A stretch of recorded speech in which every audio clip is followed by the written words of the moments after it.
Alors donc, nous allons étudier la chaîne d'information. Et sur cette première page du site MaxiNews, on voit la démarche pour connecter un smartphone avec les écouteurs sans fil. Et la première question nous demande qu'est-ce qu'il ne faut pas oublier d'activer sur le smartphone. Bien sûr, c'est la connexion sans fil Bluetooth. Alors maintenant, on va passer à la suite de l'activité. Et dans la suite de l'activité, on va étudier cette fois-ci le principe pour écouter des fichiers sonores dans les écouteurs à partir du smartphone. Alors, on va attendre que ça soit connecté.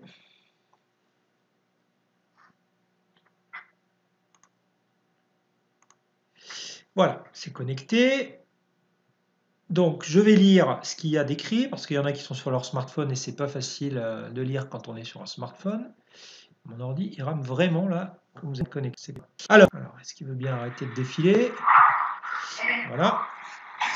Lorsque vous les placez dans vos oreilles, il diffuse automatiquement le contenu audio lu sur votre appareil. Un capteur de pression d'air permet une détection automatique de la mise en place dans l'oreille. Si vous retirez un écouteur, la lecture est mise en pause. Si vous retirez les deux, la lecture s'arrête. Si vous utilisez un seul écouteur et que vous le retirez, la lecture est mise en pause. Si vous le remettez en place dans les 15 secondes, la lecture reprend automatiquement. Première question. Où sont stockés les fichiers audio qui vont être diffusés dans les écouteurs sans fil? Eva, est-ce que tu peux me répondre? Ils sont stockés dans le téléphone? Oui, ils sont stockés dans le téléphone. On est bien d'accord, ils ne se trouvent pas dans les écouteurs. Ah, vous voyez tout flou. D'accord. Qu'est-ce qui se passe? Alors, on va essayer de voir. Attendez, je vais sortir du partage et y revenir. Peut-être ça ira mieux. T'entends ma voix bugger. Ah, mince. Alors, si je me mets à bugger, là, on n'est pas bien. Là. Alors, est-ce que ça va mieux partager comme ça, j'espère? Là, je vois que mon débit à la maison a du mal à suivre. Vous êtes nombreux. Voilà, c'est mieux, c'est plus flou normalement. Hein. Alors, Eva, on va continuer. Est-ce qu'il y a un bouton pour lancer la lecture des fichiers audio? Oui. Alors, où est-ce qu'il se trouve? Sur le téléphone, non? Sur le téléphone, effectivement, il est dans l'application que tu vas utiliser pour te connecter et écouter donc tes fichiers audio. Donc, tu appuies sur le bouton lecture. Maintenant, qu'est-ce qui déclenche la diffusion du contenu audio dans tes écouteurs? Qu'est-ce qui fait que les écouteurs vont diffuser la musique?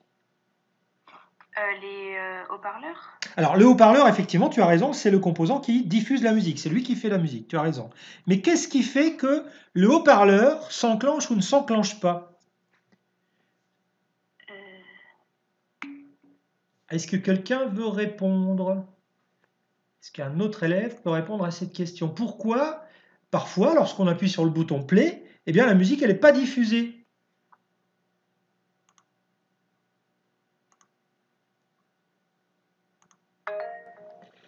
Alors, Léo, vas-y, réponds. Ah, Léo, vas-y, active ton micro. C'est bon, vous m'entendez? Oui, on t'entend, oui, vas-y. Parce que ça coupe la musique. Qu'est-ce qui coupe la musique? Le bouton play. Alors, effectivement, le bouton play te permet de lancer la musique ou de la couper, on est d'accord, mais avec ces écouteurs, relisez ceux qui sont sur leur ordi, relisez le texte que j'ai mis au-dessus, il y a autre chose qui peut faire que la musique elle ne soit pas diffusée dans les écouteurs. Alors Paul, il nous propose le Bluetooth. Bien sûr, si on n'a pas activé le Bluetooth, ça ne marchera pas. D'accord. Eva, tu veux répondre? Quand on enlève un écouteur, la musique elle s'arrête. Ouais, et pourquoi elle s'arrête? Quel est le composant qui permet de savoir qu'il faut arrêter la musique? Oui, continue. Enzo, tu veux répondre? Le capteur de pression d'air. Voilà, merci. Je vois que Jérémy avait trouvé aussi. Hein. Donc, effectivement, dans ces écouteurs, à l'intérieur de l'écouteur, il y a un composant qui s'appelle un capteur de pression d'air qui va mesurer la pression de l'air dans l'oreille. Vous savez, ou vous ne savez pas, alors je vais vous l'expliquer, que au-dessus de notre tête, on a une grande quantité d'air. On a plusieurs kilomètres d'air au-dessus de notre tête. On a l'impression que ça pèse rien, mais en fait, ça pèse quelque chose. Mais on est tellement habitué à avoir cet air au-dessus de notre tête, là, dans l'atmosphère, qu'on ne le sent pas. On dit que autour de nous, on a une pression de 1 atmosphère. Et bien, quand vous enfoncez votre écouteur dans l'oreille, vous comprimez l'air que vous avez dans l'oreille parce qu'à l'autre bout à l'autre bout du conduit là, auditif, vous avez votre tympan qui ferme l'oreille. Hein. L'air ne peut pas circuler à l'intérieur de votre tête. Donc quand vous enfoncez votre écouteur dans l'oreille, eh ben, vous mettez sous pression l'air que nous avons dans l'oreille. Et donc, eh bien, vous pouvez mesurer grâce à un capteur de pression qui se trouve dans l'écouteur si la pression elle est égale à la pression atmosphérique, c'est-à-dire à la pression extérieure, ou si en enfilant votre écouteur dans l'oreille, vous faites monter la pression. Et c'est comme ça que l'écouteur sait s'il est placé dans l'oreille, grâce à ce capteur de pression. Donc la musique, lorsque vous appuyez sur le bouton play, elle ne sera lancée que si vous avez votre écouteur dans l'oreille parce que la pression d'air est plus importante une fois que c'est dans l'oreille. Il y a Tony qui a activé son micro, je vais le couper. Voilà. Alors je vais faire passer ceux qui sont arrivés entre-temps en tant que présentateur pour qu'ils puissent intervenir. Voilà. On continue. Alors, on a répondu à la question suivante, hein, c'était quel composant réalise la détection? On l'a dit, hein, c'est le capteur de pression. On va continuer. Et on va maintenant s'intéresser à la réduction active du bruit. Est-ce que ça va, vous voyez bien? C'est pas trop flou?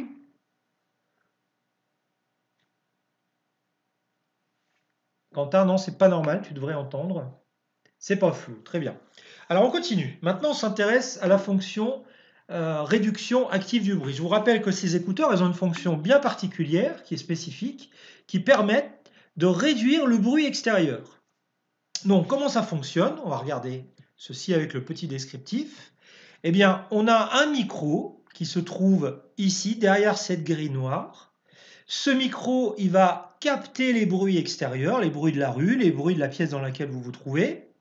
Et à l'intérieur, on a un composant, on verra lequel tout à l'heure, qui analyse ces bruits ambiants et qui va diffuser au travers du haut-parleur un bruit qui vient annuler ce bruit ambiant. En fait, on fait ce qu'on appelle une inversion de phase, c'est-à-dire qu'un bruit, c'est une onde sonore. Et bien, en inversant cette onde sonore, ça nous permet de faire disparaître le bruit. On envoie en fait un contre-bruit qui fait disparaître le bruit extérieur. C'est pour ça qu'on parle de réduction active du bruit. Alors là, je vais interroger quelqu'un. Alors, qui je pourrais interroger là? Hugo, ça marche aujourd'hui ton micro ou pas? Hugo Maxel. Ça n'a pas l'air de marcher. Lucie Cluzo, est-ce que tu peux activer ton micro? Lucie, vas-y, tu peux activer? Là, c'est pas ton micro que tu as activé. Là, tu as cliqué sur la demande de prise de parole. Ah, ça y est, j'entends du bruit. Normalement, là, c'est bon. Alors, c'est bon? Ça y est? C'est bon. Bon, très bien. Lucie, si je m'intéresse à cette fonction réduction active du bruit, la question c'est quel est le composant qui permet de capter les bruits extérieurs? Est-ce que tu peux répondre? Un micro? Le micro, absolument. Donc c'est notre micro qui permet de capter les bruits qui se passent à l'extérieur. Très bien. Tu vas rester avec moi. On va faire la suite. Là, je vous montre ce qu'il y a dans l'écouteur. Voilà tous les composants. Alors, je ne les ai pas tous nommés parce qu'il y en a qui ne nous intéressent pas. Hein. Tous les composants qui se trouvent à l'intérieur de notre écouteur. Et je vous pose la question, comment s'appelle le composant qui permet de diffuser du son? Est-ce que tu peux répondre? Le haut-parleur? Le haut-parleur, bien sûr. Pour diffuser un son, on utilise ce qu'on appelle un haut-parleur. Alors, je vais faire un petit point avec vous sur tout ce qu'on vient de voir depuis le début. Là. On a vu que dans notre écouteur, on avait un système qui permettait de se connecter en Bluetooth avec le smartphone. Donc on a un émetteur et un récepteur Bluetooth, donc c'est très miniaturisé, hein, à l'intérieur de l'écouteur. On a également, pour savoir quand est-ce que l'écouteur est posé dans l'oreille, on a un capteur qui s'appelle comment le capteur qui nous permet de voir s'il est dans l'oreille? Quelqu'un peut répondre? Est-ce que quelqu'un peut me redonner le nom? Oui, Noélia, tu peux me donner le nom? Vas-y, prends la parole. Le capteur de pression? Oui, le capteur de pression d'air, effectivement. Alors, on va préciser air parce que tu verras que plus loin, on va être embêté si on ne précise pas que c'est le capteur d'air. Donc, on a un capteur de pression d'air qui nous permet de savoir quand est-ce que l'écouteur est dans l'oreille. Qu'est-ce qu'on a encore comme autre capteur dans notre écouteur? Notamment un capteur qui va nous permettre de faire la réduction du bruit. Quelqu'un peut répondre? Quel est le capteur qui va nous permettre d'effectuer la réduction du bruit? Regardez si je vous remets ici, là. Vas-y, Maël. Le capteur anti-bruit. Alors, c'est pas un capteur anti-bruit, c'est un capteur de bruit. Hein? Comment il s'appelle ce capteur de bruit? Il porte un nom, tout simple. Oui, Ayoub. C'est un micro. C'est un micro, d'accord. Donc, je récapitule. Dans notre écouteur, on a un émetteur-récepteur Bluetooth. On a un capteur de pression. On a un capteur de bruit qui s'appelle un micro. Et on a enfin un haut-parleur pour émettre les sons qu'on a envie d'entendre. Donc voilà déjà un petit listing des composants que l'on trouve à l'intérieur de notre écouteur. Est-ce que vous avez des questions? Ça va pour tout le monde? Très bien. Pas de questions, parfait. Bon, alors pour aujourd'hui, je vous avais demandé donc de réaliser ces deux pages du site. Pour la semaine prochaine, donc ça veut dire que j'aimerais que vous le fassiez d'ici vendredi. Aujourd'hui, on est mercredi, donc vous avez jeudi, vendredi. J'aimerais que vous fassiez la suite, c'est-à-dire, donc je vais revenir sur chaîne d'information, ici.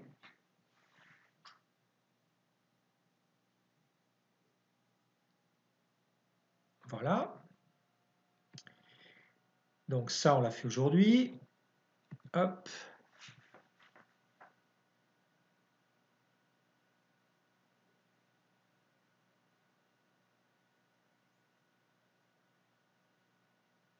Ça, on l'a vu aujourd'hui. Ce sont les différents composants. Donc, je voudrais que vous fassiez la suite, c'est-à-dire cette page-là.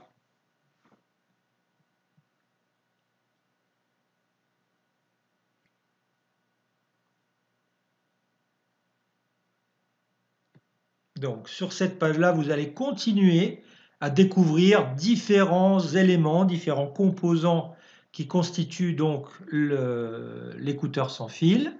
Je vais vous demander également ici de me redonner les définitions de capteur et d'actionneur et de classer tous les composants que nous aurons vus, donc qui constituent l'écouteur, dans ce tableau qui comporte deux colonnes, une colonne capteur et une colonne actionneur-effecteur. Est-ce que quelqu'un peut me redonner la définition de ce que c'est qu'un capteur? C'est quoi un capteur? Est-ce que quelqu'un veut répondre? Jérémy, tu peux prendre la parole, s'il te plaît? Est-ce que tu peux activer ton micro, Jérémy? Enzo, vas-y, prends la parole. Vas-y, alors, c'est quoi un capteur?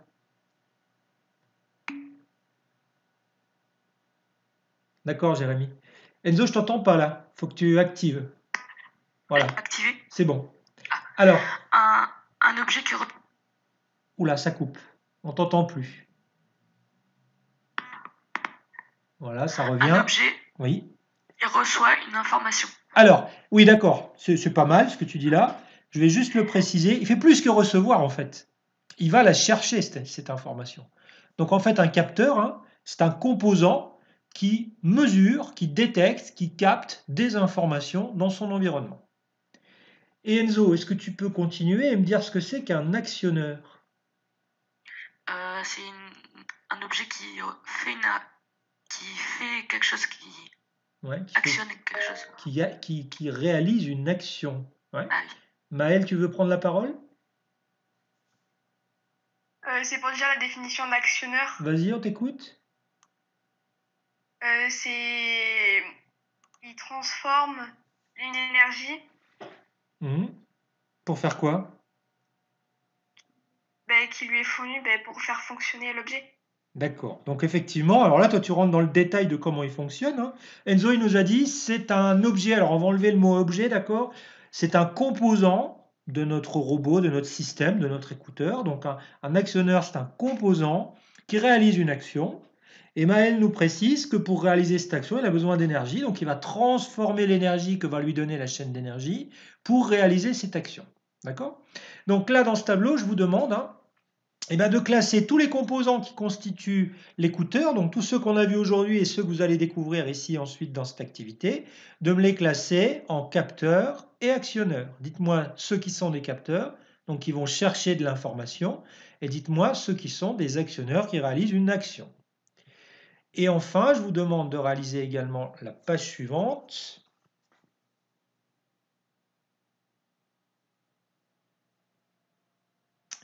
La page suivante, la voilà. Dans un premier temps, je vous demande de placer, alors ça va recommencer ce truc-là, pas s'arrêter. Donc de placer les mots qui sont ici. Peut-être qu'il faut que je clique, non. C'est pas, pourquoi il fait ça? Voilà, ça y est. Donc placer les mots qui sont là sur le dessin. Alors soit vous pouvez imprimer, ah c'est tout flou, ok. Alors on va recommencer.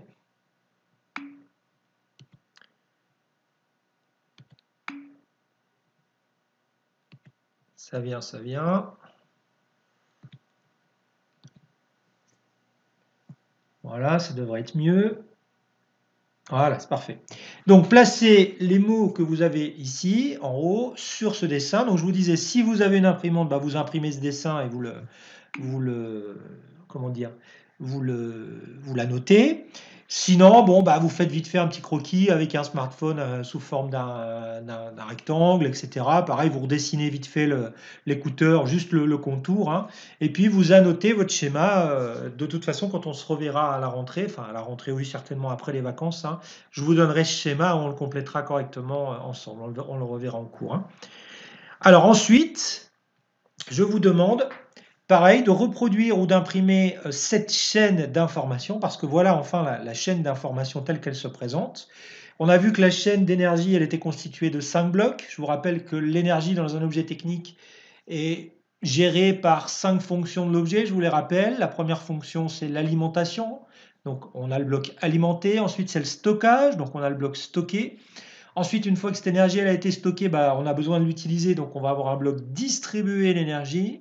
Ensuite, cette énergie, une fois qu'elle est distribuée, on va l'utiliser, donc on va la convertir, le bloc convertir. Et au final, une fois qu'elle a été convertie, souvent, il faut transmettre cette énergie convertie à un autre endroit ou sous une autre forme.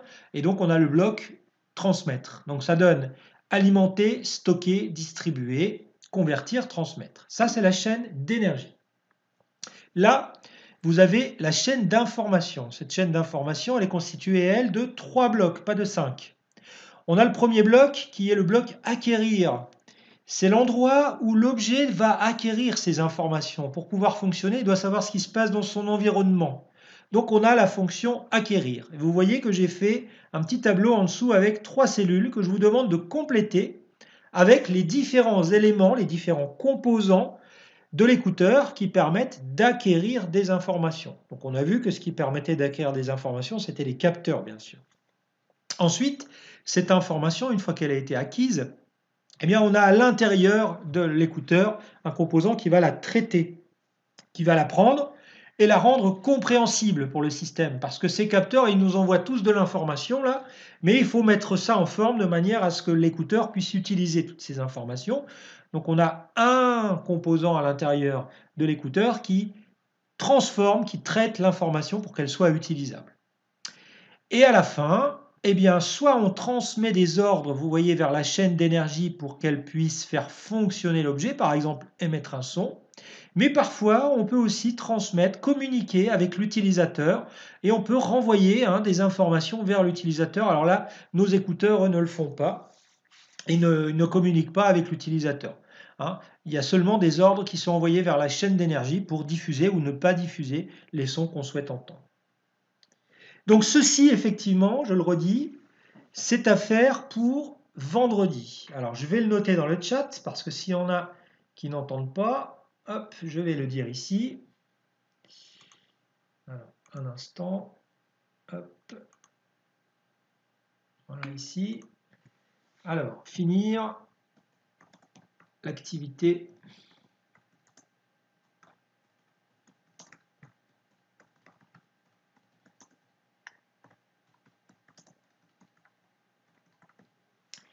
Voilà, finir l'activité chaîne d'information pour vendredi. Oula, il y a une faute, j'ai tapé 2 fois. Est-ce que vous avez des questions?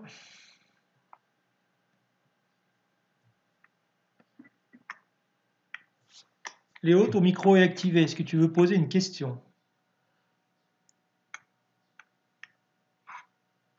Non? Ça va bien pour tout le monde? Alors là, je m'adresse au troisième A et au troisième B, d'accord? Troisième A, troisième B. Oui, vas-y Candice.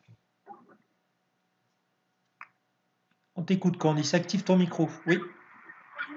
Bonjour. Comment on fait pour imprimer sur Maximo Alors, je t'entends pas, parle plus fort. Je demande comment on fait pour imprimer sur Maximo. Comment on fait pour imprimer sur MaxiNews? Bonne question. Alors, allons voir ça. Allons voir ça. Comment je peux faire ça pour vous? Je vais faire quelque chose pour vous. C'est que dans le cahier de texte, en fait, je vais vous envoyer les pages que vous avez là. Je vais vous les envoyer sous le format PDF. D'accord? Comme ça, vous pourrez les imprimer directement à partir du cahier de texte de la classe et non pas à partir de MaxiNews. Ça te va? Oui. D'accord? Alors, je répète pour ceux qui n'ont pas entendu, ce travail, c'est pour les 3e A et 3e B uniquement. Les 4e, vous n'avez rien à faire, bien sûr. Est-ce qu'il y en a d'autres qui ont des questions?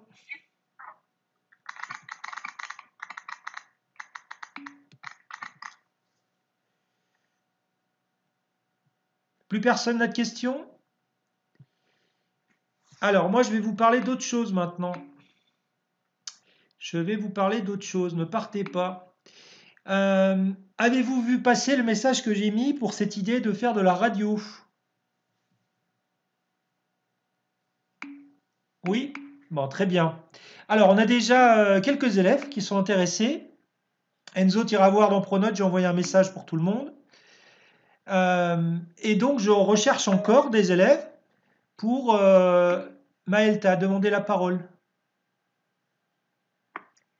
Ça consiste à quoi en fait de faire la radio? Alors, justement, très bien, je vais vous expliquer.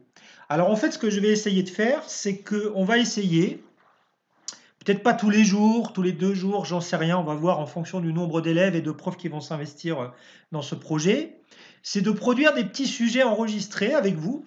Donc, ça veut dire qu'on ne va pas travailler en direct, hein, ça ne va pas être une radio en direct, ça va être une radio qui va diffuser. Ce sera sûrement moi l'animateur aussi. Il y a un élève qui veut faire l'animateur, je le formerai pour faire l'animateur. Et on va préparer donc des petits podcasts qui seront diffusés tous les jours. Alors, je vous expliquerai où est-ce que ça sera diffusé. Et on travaillera donc des petits sujets. Alors, par exemple, je ne sais plus si je vous avais mis des exemples dans le message que je vous ai envoyé, hein. Mais par exemple, vous avez Madame Coste, pour ceux qui l'ont en physique, qui souhaiterait travailler sur des petits sujets de physique du style info ou intox. Donc, on prend une petite nouvelle en relation avec la physique et la chimie, par exemple les vaccins contre le coronavirus ou des trucs scientifiques, quoi. Et il y a un élève qui s'occupe de faire un petit sujet qui explique si c'est vrai ou si c'est pas vrai. Mais on peut choisir n'importe quel sujet, hein. Par exemple, ce qui serait sympa, et ça je sais que c'est déjà prévu avec Madame Joanneda, alors je ne sais pas qui est Madame Joanneda là, dans les élèves qui sont présents, mais elle a demandé aux élèves de faire un journal de confinement. Et donc on va enregistrer, pour certains élèves, pour les meilleurs travaux, on va les enregistrer et comme ça on les diffusera dans notre émission de radio. Donc l'idée, hein, c'est de tous les jours ou tous les 2 jours, mais ça serait bien si on avait tous les 2 jours, d'avoir une petite émission d'une dizaine de minutes dans laquelle on a des sujets qui sont enregistrés par les élèves et qui vont être diffusés. Bien sûr, on va vous aider pour l'écriture et pour la diffusion, hein, et l'enregistrement de ces petits sujets. Et je ne sais plus si je vous ai mis un lien pour vous montrer un exemple. Est-ce que quelqu'un peut peut me répondre? Est-ce que j'avais mis un lien?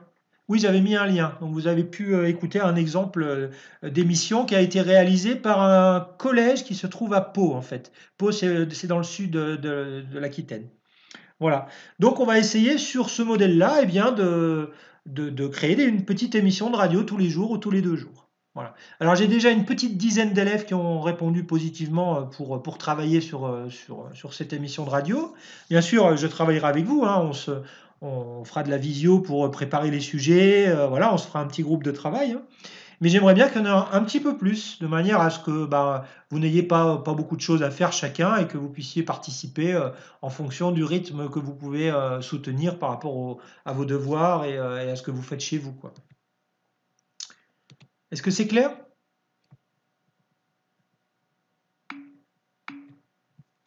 Donc n'hésitez pas à répondre aux messages que j'ai mis sur Pronote si vous voulez participer, hein.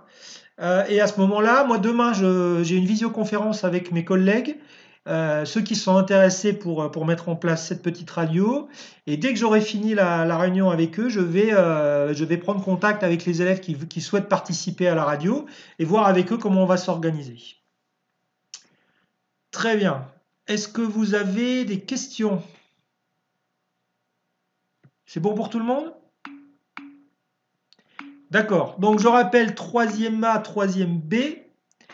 Vous terminez l'activité sur la chaîne d'information d'ici vendredi. Voilà. Il faut que la semaine prochaine, on puisse corriger ça. Je vais certainement vous donner un rendez-vous en visio lundi, de manière à corriger ça et à faire la suite. Les 4e D, je le répète, vous n'avez rien à faire. Voilà, moi j'ai terminé. Ah, tu voudrais participer à la radio? D'accord, eh ben Enzo, tu m'envoies un message dans Pronote, tu mets dans la suite des messages, tu mets ça. Allez, c'est parti, vous pouvez aller manger, parce que c'est bientôt l'heure de manger, ou alors aller jouer à la play, ou regarder la télé, je ne sais pas ce que vous faites, ou lire, vous pouvez lire aussi, hein. Allez, à plus tard, bonne journée.